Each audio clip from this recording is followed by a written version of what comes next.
नमस्कार दोस्तों, स्वागत है आपका मेरे channel my gardening my way.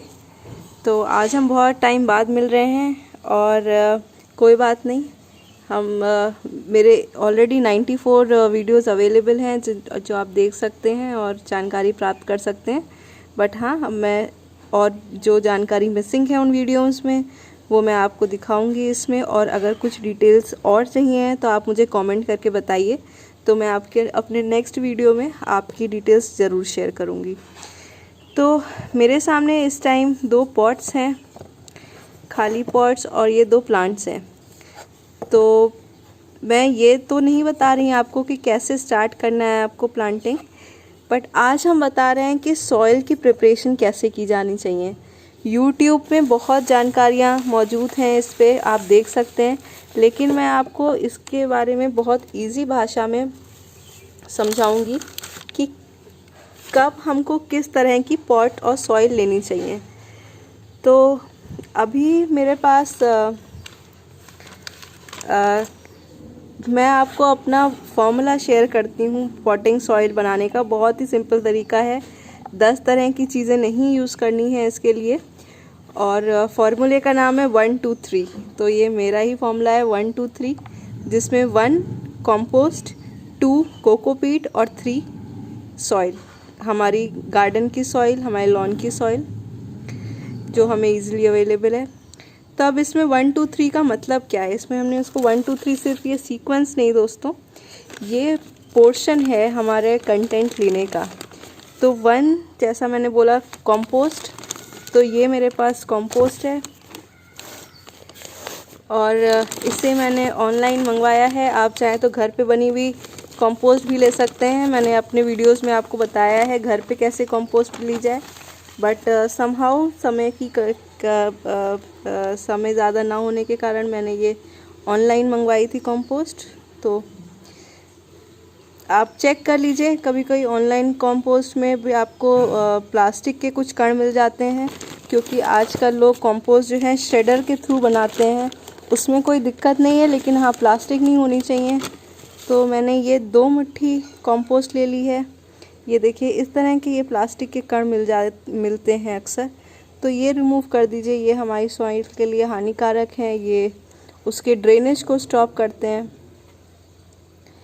बाकी इस तरह की अगर आपको वुड्स मिलती हैं, छोटी सॉफ्ट वुड्स, तो ये चल जाएंगी आसानी से, इसमें से कोई दिक्कत नहीं है। तो ये तो हो गया हमारा कंपोस्ट 1 पार्ट। सेकेंड पार्ट जो मैंने आपको बताया वो बताया cocopeat. So 1 compost which is in your pot, second is 2 parts of cocopeat. तो जैसा कि आपने देखा, मैंने 2 मुट्ठी कंपोस्ट लिए, तो इसके मतलब अगर मैं 2 बोल रही हूँ तो 2 हमको लेना है अपना कोकोपीट। तो कोकोपीट तो आजकल बहुत लोग यूज़ कर रहे हैं, तो इसलिए बहुत ही इजीली अवेलेबल लोकल नर्सरी में भी और ऑनलाइन पे भी, तो आप वहाँ से मंगवा सकते हैं। और रेट भी इसके काफ़ी रीज़नेबल हैं दोस्तों। तो ये कोकोपीट मैंने 15 किलो की मंगवाई थी, और मतलब 5 किलो का ब्लॉक था जो 15 किलो में एक्सपैंड होता, और ये मुझे 150 रुपये की पड़ी। तो इसी रेट में यूजुअली आपको मिल जाता है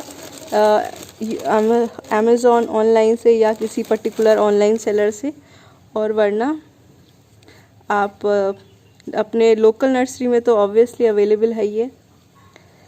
तो ये हमने मिला लिया 2 पार्ट कोकोपीट का। आई थिंक एक थोड़ा सा पोर्शन और पड़ेगा, ये लीजिए। तो ये हो गया हमारा 2 पार्ट कोकोपीट, 1 पार्ट कंपोस्ट, और तीसरा पार्ट 1 2 3 थर्ड फॉर्मूले में थर्ड पोर्शन आया हमारा गार्डन सॉइल का।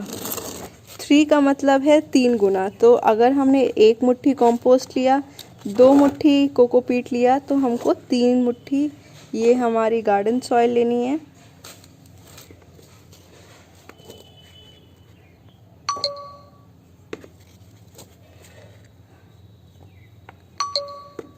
तो ये हमारी गार्डन सॉइल है जो आपको ईज़िली मिल जाएगी, वरना अपने लोकल नर्सरी से आप ले सकते हैं। रोड साइड से कई लोग ले लेते हैं जहाँ डिगिंग होती है।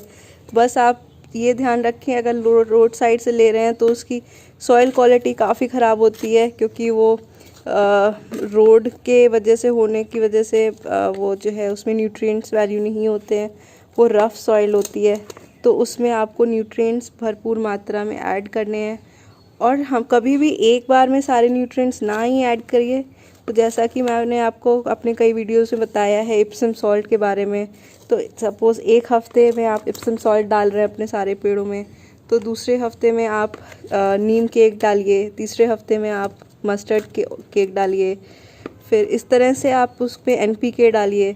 तो एक एक हफ्ते में आप उसमें अपने केमिकल फर्टिलाइज़र का तो आप फूलों के लिए यूज़ करें। अगर आप कोई सब्ज़ी वगैरह उगा रहे हैं तो मैं नहीं आपको सजेस्ट करूँगी NPK डालने के लिए। लेकिन हाँ, बाकी ऑर्गेनिक चीज़ें, नीम केक, मस्टर्ड केक जिसको कहते हैं, सरसों की खली, वो आप आसानी से डाल सकते हैं।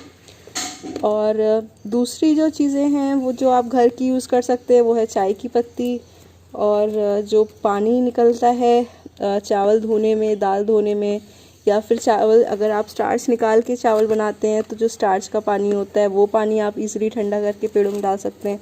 तो ये सारा इजीली अवेलेबल मटेरियल है जो आप अपने home based daily kitchen waste से निकाल सकते हैं। तो आप देखेंगे मेरी गार्डन सॉइल में भी आपको ये कुछ दफ्ती के टुकड़े दिखेंगे। तो मैं ये सब ऐड करती रहती हूँ ताकि इसका न्यूट्रिएंट बना रहे। तो ये हो गया 1 2 3 फार्मूला, और अब हम इसको अच्छे से मिक्स करेंगे। अब आप कहेंगे कि मैंने इसमें कंपोस्ट कम डाली है और सॉइल ज़्यादा डाली है, इसका क्या रीज़न है? तो अब जो मैं ये पॉट्स प्रिपेयर कर रही हूँ, ये देखिए, ये पॉट्स मैं ज़मीन पे रखूँगी।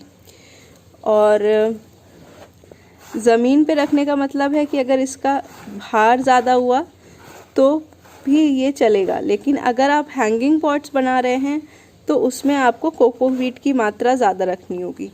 लेकिन ये तो हो गया उसके वज़न की बात कि हाँ, हमें वज़न के हिसाब से कोकोपीट को हम ज़्यादा कर सकते हैं। लेकिन उसमें न्यूट्रिएंट्स की बात करें तो कंपोस्ट कम क्यों रखी और सॉइल क्यों ज़्यादा रखी? तो मैंने अभी आपको बताया कि न्यूट्रिएंट्स हम एक बार में नहीं देते हैं।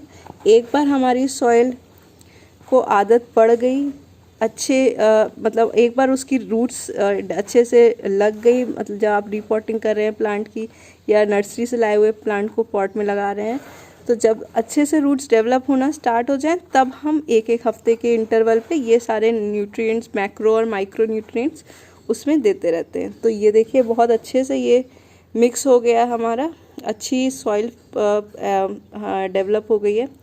और दूसरा, अगर आप कोई इंडोर प्लांट्स लगा रहे हैं तब ऑब्वियसली आपको अपने सॉइल की क्वांटिटी कम रखनी है।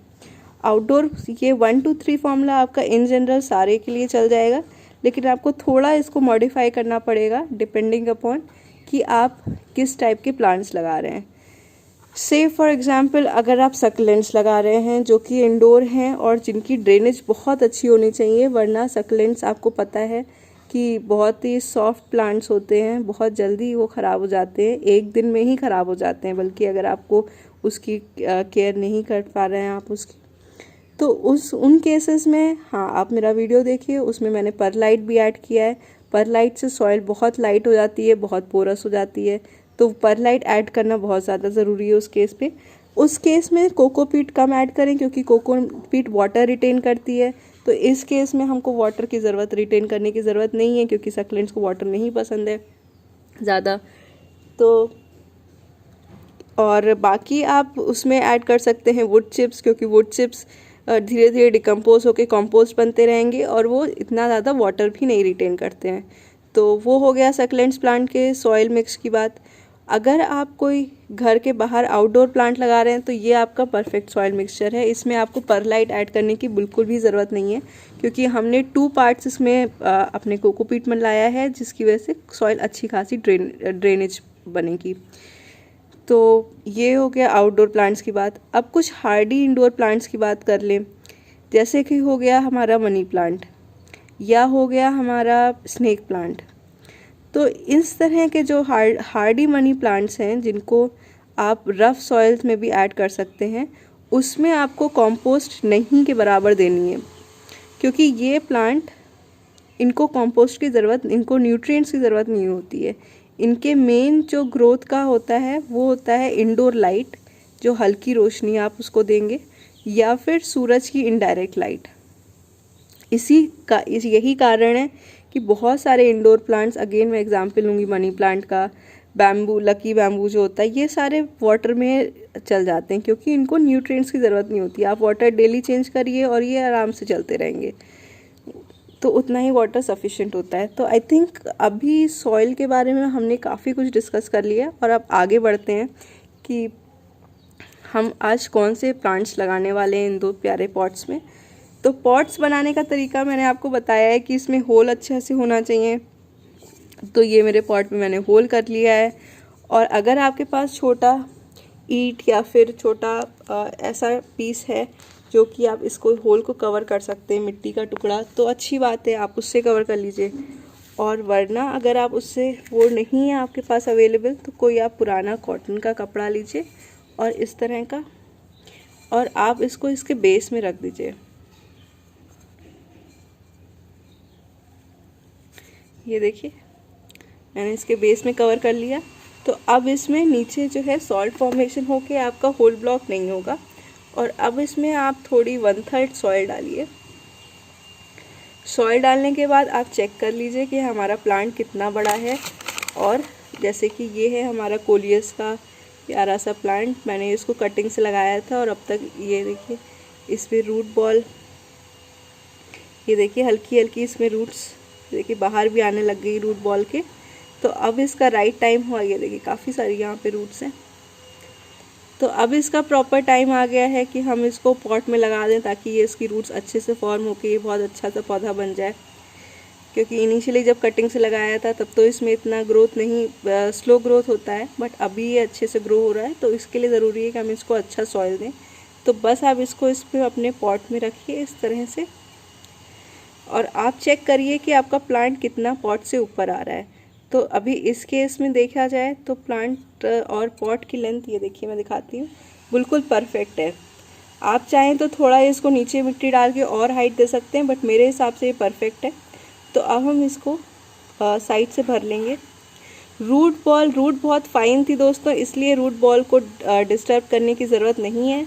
लेकिन जब आप नर्सरी के से प्लांट्स लाते हैं तो उस टाइम रूट्स जो हैं उनका जो प्लांट्स वो लोग देते हैं, तो एटलीस्ट इतना थिक होता है वो रूट बॉल, और नीचे जो वो मिट्टी लगा के बनाते हैं, तो उसको आपको ज़रूर साइड से सॉइल हटाने की ज़रूरत होती है, ताकि वो अपने नॉर्मल जो उनका इतनी दिन से उनका स्पेस बना हुआ था उससे बाहर आके रूट्स ग्रो करें, जो एक उनका वॉल्यूम क्रिएट हो गया था। तो देखिए ये हमने इसको पॉट भर दिया, और ये हमारा एक परफेक्ट पॉट तैयार हो गया। तो दोस्तों दूसरा मेरे पास ये कैलेंडुला का पेड़ है।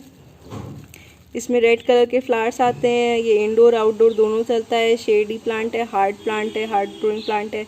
इसको मैंने वाटर से तो नहीं अभी तक ग्रो किया है, बट मैं ग्रो करके ज़रूर ट्राई करके आपको इसके रिज़ल्ट शेयर करूँगी। तो नेक्स्ट पॉट में मैं ये ग्रो करूँगी, बट वीडियो ज़्यादा लंबा हो जाएगा, तो आपको कोलियस से ही आशा करती हूँ कि सब समझ में आ गया होगा अब तक का कि कैसे लगाना है। तो ये हो गया हमारा आज का वीडियो। तो thanks for watching. Do like, subscribe, share with your friends, and happy gardening.